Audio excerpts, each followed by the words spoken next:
বন্ধুরা, আজ আমার কাছে এমন একটা প্রশ্ন এসছে যেই প্রশ্নটা প্রায় তোমাদের সবার মধ্যেই রয়েছে।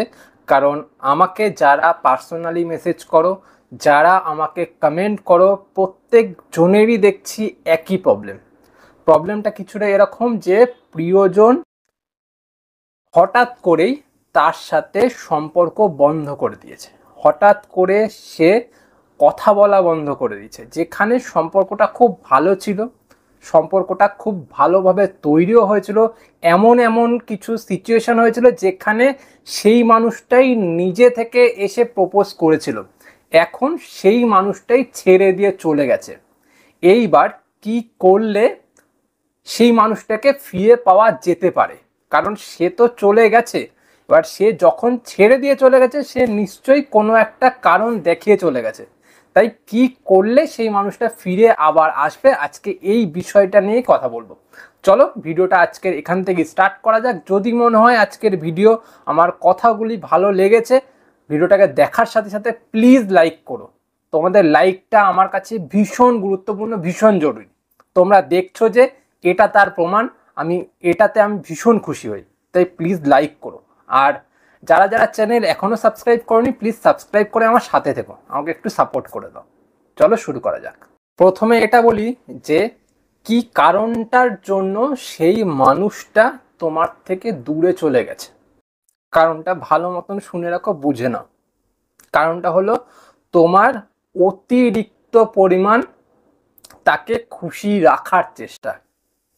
এই যে তাকে অতিরিক্ত পরিমাণ খুশি রাখার যে চেষ্টা তুমি করেছো, সেই চেষ্টাটা পুরোপুরি জলে চলে গেছে। কেন বলবো? কারণ যেই মানুষটার জন্য তুমি এত কিছু করছো, এত এফোর্ট তার জন্য দিয়ে গেছো, সেই মানুষটাকে তুমি বুঝতেই পারোনি যে সে সেই এফোর্টটা বা সেই চেষ্টাটার যোগ্য কিনা। বুঝতে পারলে? এবার তুমি তাকে ভেবেছো যে আকাশের চাঁদ, সে মাটির নিচের কয়লাটুকুর যোগ্যও না, কিন্তু তুমি সেটা বুঝতে পারোনি। এবার তুমি না বুঝে তাকে ভীষণ পরিমাণ এফোর্ট দিয়েছো যাতে সম্পর্ক টিকে যায়, সম্পর্কটা খুব ভালোভাবে চলে। এর জন্য তাকে খুশি করার চেষ্টা করেছো সব সময়, ভেবে দেখো করেছো। এবার এই খুশি করার চেষ্টাতে তুমি নিজের খুশি থাকা, নিজের ভালো থাকা, নিজের সব কিছুকে জলাঞ্জলি দিয়ে ফেলেছো। ইভেন এখনো পর্যন্ত এটাই করছো যাতে সেই মানুষটা খুশি থাকে। তার জন্য সেই মানুষটার পেছনে রোজ দিন লেগে আছো, রোজ দিন এফর্ট দিয়ে যাচ্ছ। ঠিক আছে? এই কারণটাতেই কিন্তু তোমরা বড় একটা গলদ করে ফেলছো। যখনই তুমি তার হয়ে বা তার পিছনে একটা এফর্ট দিচ্ছ, সেই মানুষটা তো সেটার যোগ্য না। সেই মানুষটা যখন সেই বিষয়টার যোগ্যই না, তখন সে সেটার মর্ম কোনো সময় বুঝবে না। তুমি যত এফর্ট দেবে, সে নিজেকে মনে করবে অনেকটা বেশি গুরুত্বপূর্ণ, যেটা সে একদমই না। এর ফলস্বরূপ কি হচ্ছে? এর ফলস্বরূপ শুধুমাত্র এটাই হচ্ছে যে ও তোমাকে আরো বেশি ইগনোর করছে, ও তোমাকে আরো বেশি অবহেলা করছে, ও তোমার সাথে আরো বেশি খারাপ ব্যবহার করছে। ইভেন দেখা করা, যোগাযোগ করা, কথা বলা সম্পূর্ণ পরিমাণে বন্ধ করে দিয়েছে। এমনকি তুমি মেসেজ করছো, কল করছো, তার অ্যান্সারটুকুও দিচ্ছে না। বোঝা গেল? এটা হচ্ছে মেন ব্যাপার। তাই তাকে অতিরিক্ত খুশি করার আর কোনো দরকার নেই। আপাতত সে নিজের মতন আছে, তুমিও নিজের মতন থেকে নিজেকে খুশি করো, নিজেকে ভালো রাখার চেষ্টাটুকু অন্তত পক্ষে করো। এটা আমার প্রথম পয়েন্টে থাকলো। সেকেন্ড পয়েন্ট, তোমরা অনেকে এমন আছো যারা যারা এই কাজটা করছো যে যখনই সম্পর্কে তোমাদের ব্রেকআপ আসলো, বা সেই মানুষটা যোগাযোগ বন্ধ করে দিল, বা সেই মানুষটা কথা বলা বন্ধ করে দিল, বা দেখা করা বন্ধ করে দিল, বা সে মুখের উপর বলে দিল যে আমি সম্পর্ক রাখবো না, সেই সময়টাতেই দাঁড়িয়ে তোমরা অন্য মানুষদের কাছে বা অন্য কোনো বন্ধুর কাছে সেই মানুষটার হয়ে খুব খারাপ খারাপ কথা বলতে শুরু করে দিলেন।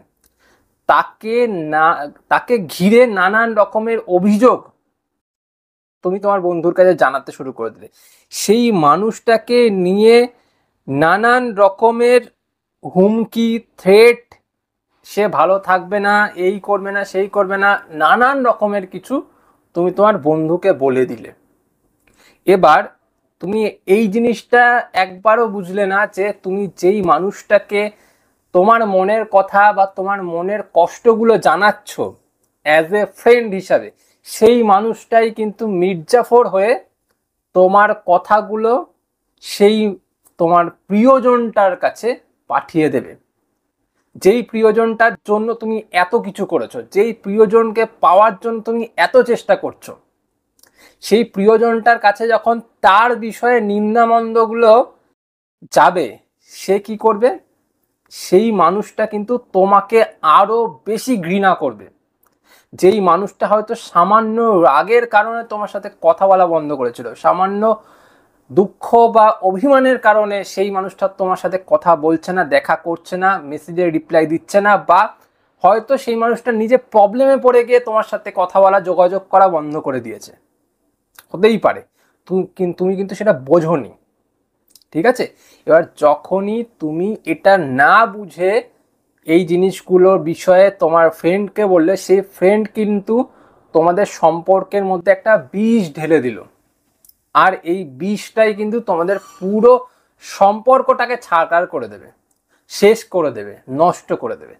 তাই যারা যারা এই রকম করছো রাগের মাথায় যে আমি সম্পর্কে যখন নেই, সেই মানুষটা ছেড়ে দিয়ে চলে গেছে, তো সম্পর্কের না থাকার কারণে সব বিষ আমি ঢেলে ফেলি, দরকার নেই। নিজের বুকের কষ্ট ভাই নিজের কাছে রাখার চেষ্টা করো। সেই মানুষটা কি কারণে ছেড়ে দিয়েছে সেটা বোঝার চেষ্টা করো। তোমার কোনো ভুলের কারণে হয়তো ছেড়ে দিতে পারে, তাই বলে যে তার বিষয়ে নানান রকম খারাপ কথা বলে দেবে, এটা করা একদমই ঠিক নয়। বোঝা গেল? থার্ড পয়েন্ট, আবেগ। যখন একটা প্রিয়জন ছেড়ে দিয়ে চলে যায়, দুঃখ দিয়ে চলে যায়, কষ্ট দিয়ে চলে যায়, এই আবেগটাই সব থেকে বড় কাজ করে। আর এই আবেগের কারণেই কিন্তু আমাদের প্রিয়জনকে আর পাওয়া হয় না। কারণ আবেগের বশবর্তী হয়ে বা আবেগটাকে কাজে লাগিয়ে আমরা এমন কিছু করে ফেলি যেইগুলো করণীয় ছিল না। বোঝাতে পারলাম? তো আবেগকে কোনো সময় মাথার উপর উঠতে দেওয়া যাবে না, আবেগকে কন্ট্রোল করতে হবে। তোমার দুঃখ হয়েছে, তোমার জ্বালা হচ্ছে, তোমার যন্ত্রণা হচ্ছে, তোমার কষ্ট হচ্ছে, বেদনা হচ্ছে, তুমি সহ্য করতে পারছো না, নিজের মধ্যে রাখো। তুমি যখনই নিজের আবেগটাকে খুলে ধরবে বা মেলে ধরবে বা সবার কাছে এক্সপ্রেস করার চেষ্টা করবে, কারণ তোমার ভেতরে ব্যথা হচ্ছে, কষ্ট হচ্ছে, জ্বালা যন্ত্রণা হচ্ছে, তত বেশি সেই মানুষগুলো তোমার সেই আবেগটাকে নিয়ে খেলার চেষ্টা করবে, সেই আবেগটার ভুল ব্যবহার করবে, যার ফলে তোমার সম্পর্ক তো নষ্ট হবেই, তার সাথে যেই মানুষটাকে নিয়ে তোমার এত আবেগ জন্ম হয়েছিল সেই মানুষটিকে কোনো দিন আর পাওয়া হবে না। বুঝতে পারলে? ইভেন তুমি যদি এই নিজের আবেগটাকে কন্ট্রোল না করতে পেরে তোমার সব কথা, সব দুঃখ তুমি তোমার প্রিয়জনের কাছে তুলে ধরো না, সেখানেও বিপদ হয়ে যাবে। কেমন বিপদ হবে? সেই মানুষটা তোমার এই আবেগগুলোর একটা নিজের কাছে একটা অস্ত্র হিসাবে তৈরি করে নেবে। ও বুঝে যাবে যে তুমি ওকে ছাড়া থাকতে পারবে না, ওকে ছাড়া চলতে পারবে না, ওকে ছাড়া তুমি নিজে কোনো ডিসিশন নিতে পারবে না। তখনই ও তোমাকে তার মতন করে ব্যবহার করবে। বুঝতে পারলে? তাই আবেগটাকে সবসময় কন্ট্রোল করতেই হবে। লাস্ট পয়েন্ট এটাই যে তোমরা যখন সম্পর্কে যাও, সম্পর্কে খুঁটিনাটি কোনো একটা সমস্যা হলেই তোমরা নিজেদের সম্পর্ক নিয়ে আত্মবিশ্বাসটা হারিয়ে ফেলো। নিজে যে সম্পর্ক পড়েছো, সেই মানুষটাকে ভালোবেসেছো, সেই বিষয়ে একটা আত্মবিশ্বাসী হতে হবে যে আমার প্রিয়জন আমাকে কোনোদিনও ছেড়ে দিয়ে যাবে না, সেই মানুষটা আমাকে সারাটা জীবন ভালোবাসবে, সারা জীবন থাকবে। এটা তুমি সব সময় ভুলে ফেলো। কারণ যখনই সেই মানুষটা ছেড়ে যাচ্ছে বা যখনই সেই মানুষটা দুঃখ দিচ্ছে, কষ্ট দিচ্ছে, হতেই পারে সম্পর্কে সব সময় সমান কিছু থাকে না। ও একটা ইন্ডিভিজুয়াল পার্সন, একটা হিউম্যান বিং, তারও নিজের আশা আকাঙ্ক্ষা আছে, তারও রাগ আছে, অভিমান আছে, তারও মুড সুইং আছে, সব কিছু হতে পারে। তাকে বুঝতে হবে, তাকে তার মতন করে বুঝে নিতে হবে। তাই বলে যে সে একটা অঘটন ঘটিয়ে ফেললো, একটা অন্য রকমের কাজ করে ফেললো, যে নিজের তুমি ক্ষতি করে ফেললে বা তোমাদের সম্পর্ক নিয়ে আত্মবিশ্বাসটা নষ্ট করে ফেললে, এটাতে কিন্তু সম্পর্ক টিকবে না। বোঝা গেল? তাই সম্পর্ককে নিয়ে আত্মবিশ্বাসী অবশ্যই থাকতে হবে।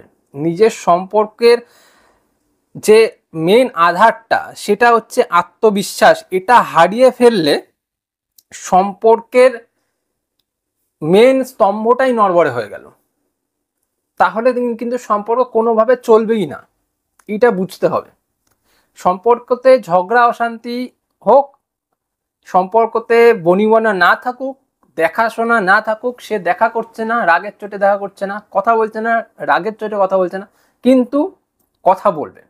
কোনো সময় এটা ভাববে না যে ও বন্ধ করে দিয়েছে মানে আমি শেষ, আর হবে না কিছু। এটা একদম ভুল বিষয়। তাই ওটা ভাবা বন্ধ করে তুমি নিজের সম্পর্কটাকে বিশ্বাস রাখো যে হ্যাঁ, আমি ওর সাথে সম্পর্ক করেছি, তো ঠিক আছে। রাগ হয়েছে, অভিমান হয়েছে, ঝামেলা হয়েছে, অশান্তি হয়েছে, কথা বলা বন্ধ হয়ে গেছে, হয়ে যাক, কোনো ব্যাপার না। আবার সব কিছু ঠিক হয়ে যাবে, আবার সম্পর্কটা আগের মতন হয়ে যাবে। এটার একটা বিশ্বাস নিজের মধ্যে রাখো। যখনই নিজের মধ্যে সেই বিশ্বাসটা থাকবে, তোমাদের সম্পর্ক কেউ নষ্ট করতে পারবে না, কেউ কোনো দিন নষ্ট করতে পারবে না। কারণ তুমি ভরসা রেখেছো, যাক না সে উড়ুক, তুমি তাকে উঠতে দিলে, ও উড়ে জগৎটা দেখুক, নিজে বুঝুক, সব কিছু বুঝে তারপর ডিসিশন নিক, তারপর ফিরে আসুক। তাহলে আর সে কোনোদিন যাবে না। তুমি যদি তাকে বেঁধে রাখো, আঁকড়ে ধরে রাখো, যাবে না কোথাও বলো, সে বারবার যেতে চাইবে, আর একবার ছুট পেলেই বা একবার ছাড়া পেলে সে উড়ে যে যাবে, আর কোনোদিনও ফিরবে না।